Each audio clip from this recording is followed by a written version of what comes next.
जय माता दी सखियों, आप सबको शारदीय नवरात्रि की ढेरों शुभकामनाएं। इस साल नवरात्रि सोमवार 22 सितंबर से शुरू हो चुकी है और खास बात यह है कि इस बार नवरात्रि सिर्फ 9 दिन की नहीं बल्कि पूरे 10 दिन की है। अब बहुत से लोग थोड़ा कंफ्यूज हो रहे हैं। कन्या पूजन अष्टमी को करें या नवमी को? हवन के लिए कौन सा दिन शुभ रहेगा और व्रत का पारण कब करना चाहिए? ये सवाल हर भक्त के मन में उठते हैं, तो इस वीडियो में हम आपको विस्तार से बताएंगे कन्या पूजन का सही दिन कौन सा है, शुभ मुहूर्त कब है, व्रत पारण की विधि क्या होगी। अगर आपको यह जानकारी थोड़ी भी उपयोगी लगे, तो वीडियो को लाइक करना मत भूलिएगा। नवरात्रि और कन्या पूजन का महत्व। शारदीय नवरात्रि में माँ दुर्गा के 9 अलग-अलग रूपों की पूजा होती है।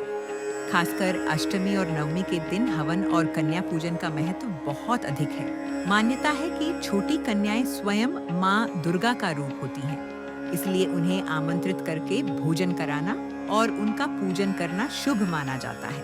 अष्टमी और नवमी की तिथियां।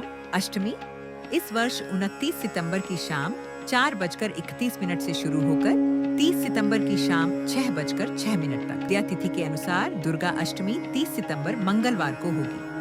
नवमी 30 सितंबर की शाम 6:06 से शुरू होकर 1 अक्टूबर की शाम 7:01 तक। नवमी इस साल 1 अक्टूबर बुधवार को मनाई जाएगी। हवन और कन्या पूजन कब करें? यदि आपके घर में परंपरा है कि अष्टमी के दिन हवन और कन्या पूजन करें, तो आप 30 सितंबर को कर सकते हैं। लेकिन सामान्यतः अधिकांश लोग नवमी तिथि 1 अक्टूबर को हवन और कन्या पूजन करते हैं। इस दिन सबसे पहले माँ दुर्गा का पूजन करें, फिर हवन और उसके बाद कन्या पूजन। अष्टमी के शुभ मुहूर्त सुबह 9:12 से दोपहर 1:40 तक। अभिजीत मुहूर्त 11:47 से 12:35 तक।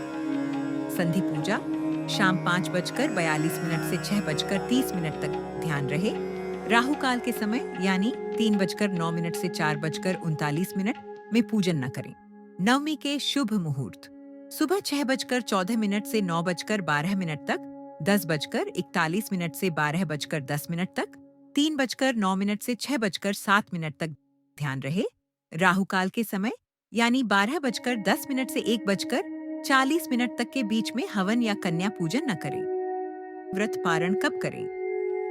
जो लोग पहला और आखिरी व्रत रखते हैं, वे 1 अक्टूबर को सूर्योदय के बाद हवन और कन्या पूजन के बाद व्रत खोल सकते हैं। जो लोग पूरे 9 दिन का व्रत रखते हैं, वे दशमी तिथि यानी 2 अक्टूबर गुरुवार को सूर्योदय के बाद व्रत खोलें। सबसे पहले सुबह स्नान करके माँ दुर्गा की पूजा करें, फिर सात्विक भोजन से व्रत खोलें। शुरुआत मीठे से करें, जैसे हलवा या खीर।